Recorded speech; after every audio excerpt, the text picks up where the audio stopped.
Ang Ginoo badaa kaniya. Ang santos nga ebanghelyo sumala ni San Juan.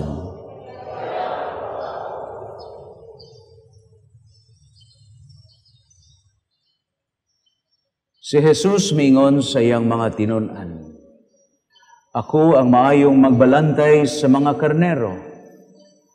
Ang maayong magbalantay andam sa pagpakamatay alang sa mga karnero. Ang sinuhulan lamang mudagan, inikakita niya sa lubo nga nagpaingon na kanila. Kay dili man siya maayong magbalantay og tag-iya sa mga karnero. Busatukbon sila sa lubo og patibulaagon. Ang sinuhulan mudagan sanglit kay sinuhulan man lamang ug walay pagtagad sa mga karnero. Ako ang maayong magbalantay sa mga karnero. Ingon nga amahan nakaila kanako, ako nakaila sa amahan, nakaila usab ako sa akong mga karnero, ug sila nakaila kanako, ug ako andam pagpakamatay alang kanila. Ako adunay ubang mga karnero nga wala mahisakop ni ining turila. Kinahanglan dadon ko usab sila nganhi, ug mamati sila sa akong tingog, ug mahimo silang usa na lamang kapanon ubos sa usa ka magbalantay. Ang amahan ay gugma kanako ug ako andam ngamot pagtugyan sa akong kinabuhi aron madawat ko kini pag-usab. Walay makahimo pagpatay kanako, magpakamatay ako sa kaugalingon kong pagbuot. May gahom ako sa paghalad sa akong kinabuhi, ug may gahom usab ako pagbawi niini. Kini ang gisugo kanako sa akong amahan." Ang Ebanghelyo sa Ginoo.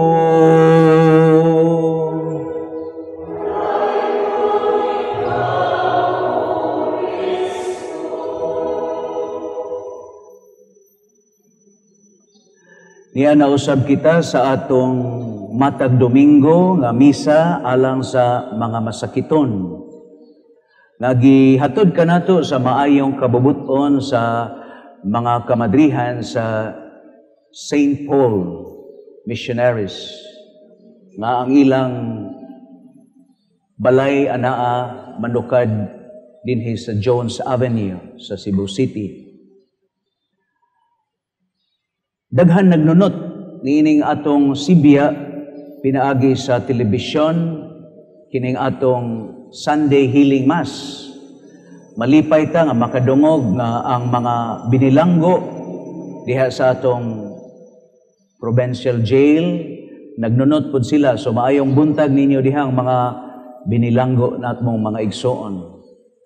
Ug labaw sa tanan kamong anaa karon diha sa inyong tagsa-tagsa ka panimalay na tungod sa kakulian sa inyong lawas nga doon na mo'y dagkong sakit nga gihambin, gihatod gayud kini kaninyo alang nga kamo matag Domingo makaapil, makapadayag sa inyong pagtuo sa pagsimba o pagdaig sa atong Ginoong Hesukristo. Karong Domingo gitawag o Good Shepherd Sunday tungod kay ang Ebanghelyo nga bag-o pa lang natong nadungog, naghisgot man kabahin nga ang Ginoo iyang gitandi o gihilagway ang iyang kaugalingon sa usa ka maayong magbalantay. It was in 1964, Pope Paul VI iyang gi-establish ang World Day of Prayer for Vocation. Aron kini pag-aghat sa mga magtutuo nga motubag sila labi na gyud diha sa espesyal nga tawag sa kinabuhi sa bukasyon sa pagkapari, sa pagkareliyoso or consecrated life. Sa simbahang Katoliko dunay upat ka hutong ang bukasyon sa mga magtutuo. Kaminyoon, consecrated life, pagkapari o diha sa kinabuhi sa pagka-relihiyoso. Apan nasayod ta nga kitang tanan isip mga binyagan, gitawag ta gayod sa tanyag sa Ginoo nga atong dadon. We go to the world and spread the good news of salvation. Sa to pa, sanglit kay kita mga binunyagan man, doon natay dakong responsibilidad, doon natay dakong kaakuhan, o kinahanglan nga atong tubagon ang hagit sa Ginoo, nga atong dadon ang mensaheng maayong, ang mensahe sa maayong balita ngadto sa kalibutan. Ang kalibutan nga dili motuo Ginoo, ang kalibutan nga daw, ang kalibutan nga hakog, ang kalibutan nga materialismo.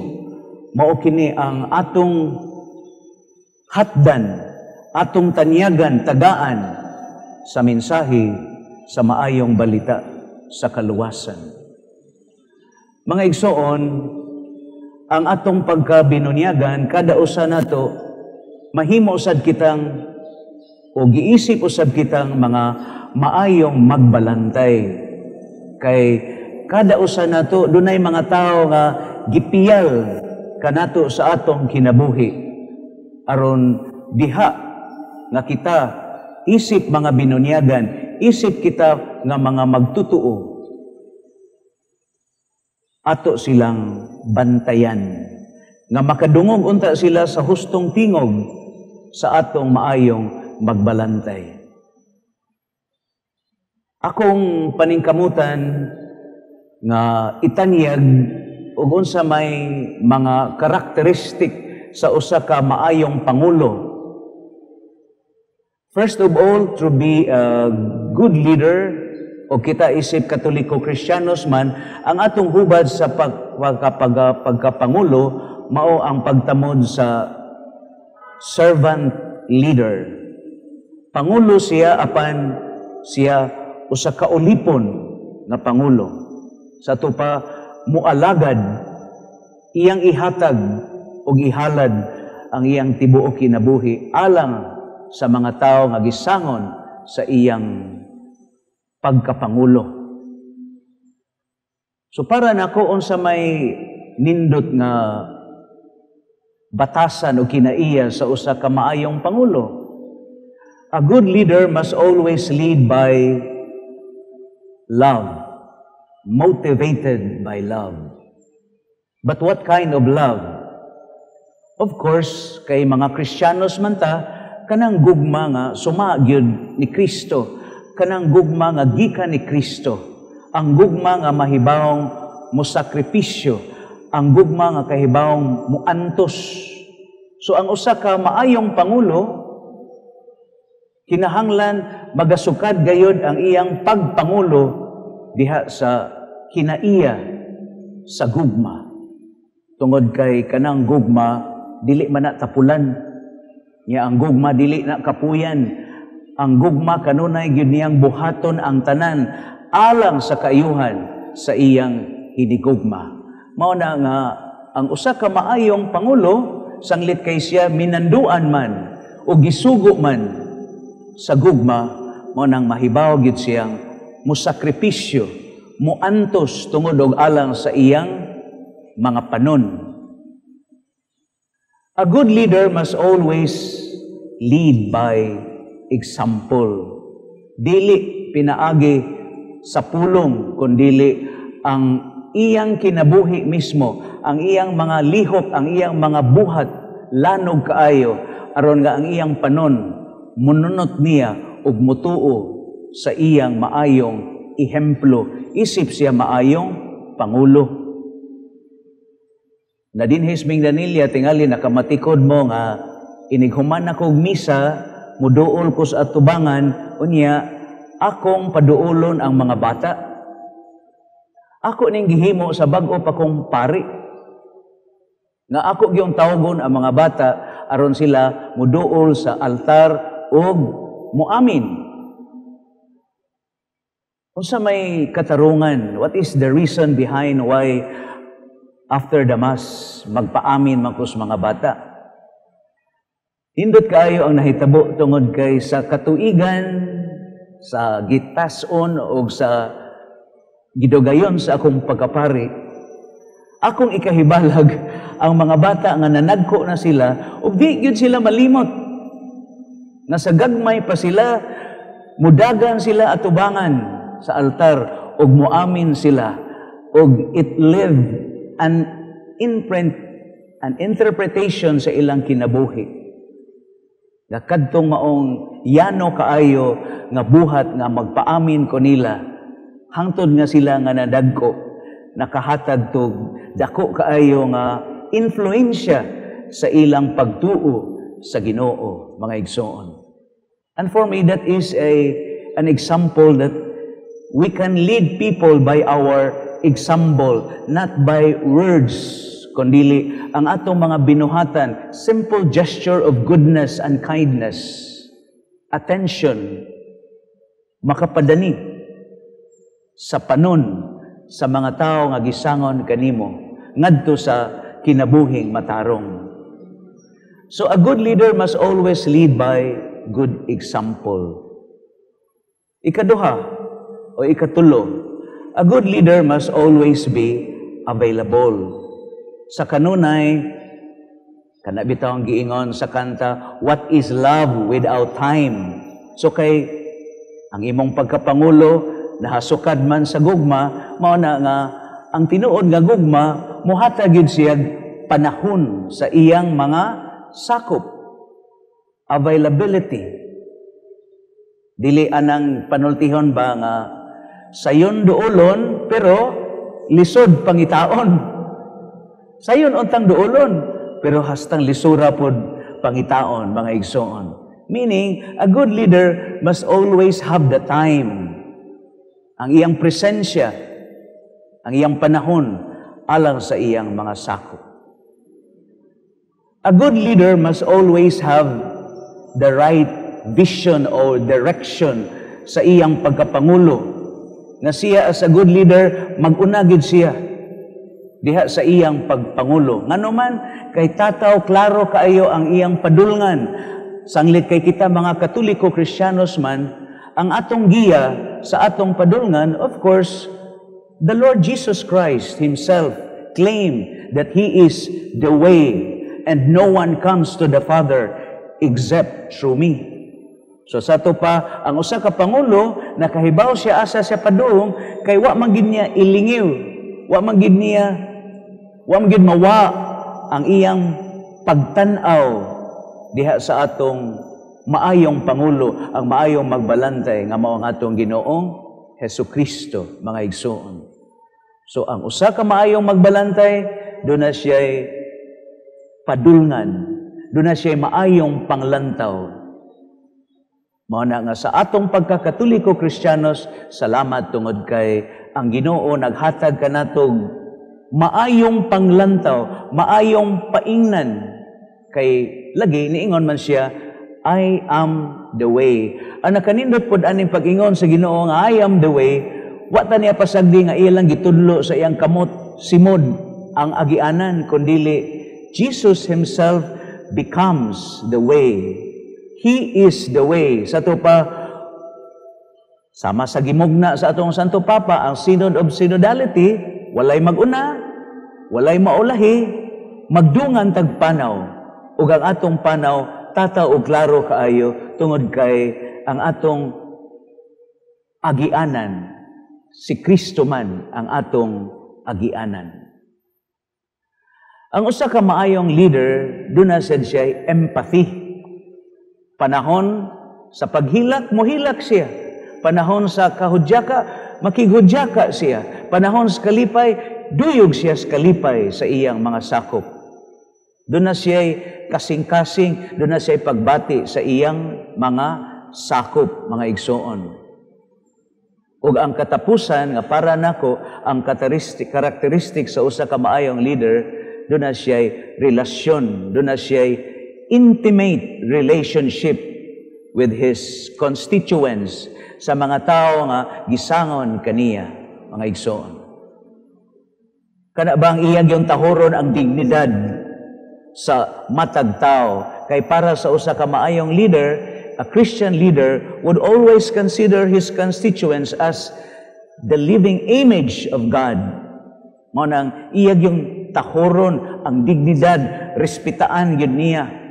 Dili niya pasakitan, dili niya biyaan, dili niya daog-daogon ang iyang sakop, kundili iyag yung itahan. Ug sama sa atong maayong Pangulo, sa nahitabo sa milagayng Biyernes Santo, iyag yung gihalad ang iyang kinabuhi. Aron kita nga iyang mga karnero, ang iyang panon, makabaton gyud sa tinuod nga kinabuhi.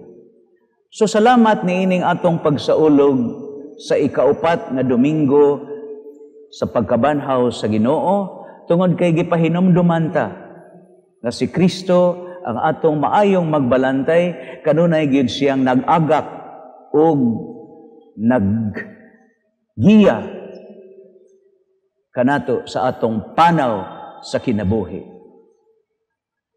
Doon namang guroy, giingon nila crisis of leadership o crisis of authority. Kay sagad nga mga tao nga giisip natong mga pangulo, nga gihangad natong mga pangulo, malagmit na nga pakya sila sa ilang pagkapangulo. Nya para nako dunay upat kun wa ko masayop. Number 1, kinsa man? Atong mga politicians, they are the leaders of our community. No? Yan ay hibaw na mo. Labi na dinhi sa atong nasod. Dili tanan, pero sagad lang, no? Atong mga politicians, no?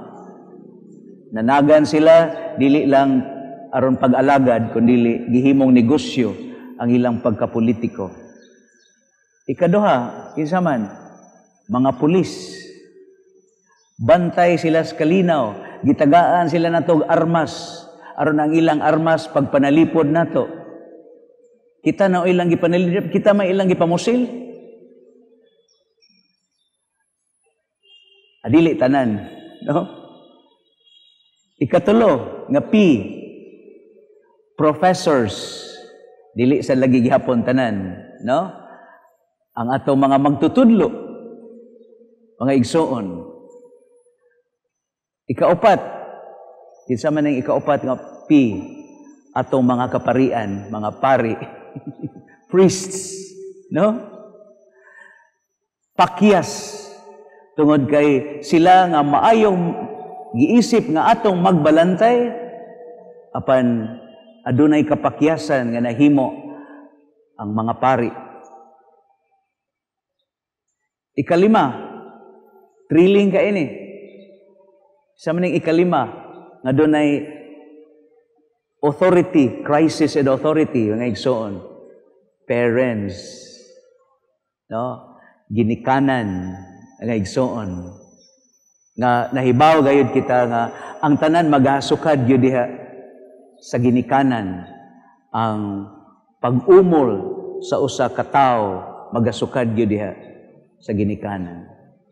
So ang akong buti pasabot mga igsoon, nining atong pagsaulog sa ikaupat nga Domingo sa Pasko sa pagabanhaw sa Ginoo, mahinumdum unta kita kanunay nga doon natay maayong magbalantay nga kanunay nag-agak, naggiya, ug siya maoy nagdala kanato ngadto sa dapit nga gitagana alang sa atong kadaugan ug kahimayaan, sa atong pagsunod sa kabubuton sa Dios. Hinaot pa unta.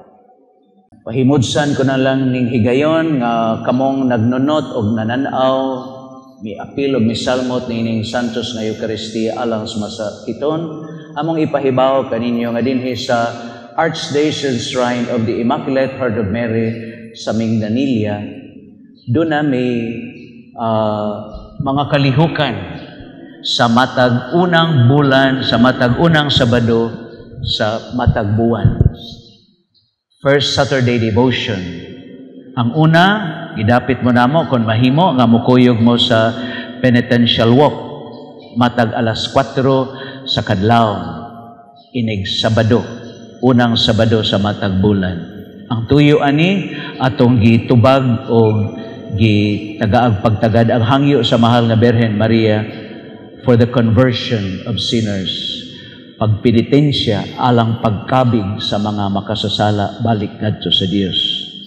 Ini kalas 10 sa buntag sa matag unang Sabado sa bulan dunay Pilgrim's Mass. O ginaot pa unta nga moapil mo sa Pilgrim's Mass. At the same time dunay say ipahigayon nga healing ritual panahon sa misa. So mao kini ang among pagdapit kaninyo nga dinhi sa Archdiocese Shrine of the Immaculate of Mary, mosalmot mo sa Saturday devotion nga mga kalihukan dinhi sa parokya sa Archdiocese Shrine of the Immaculate Heart of Mary.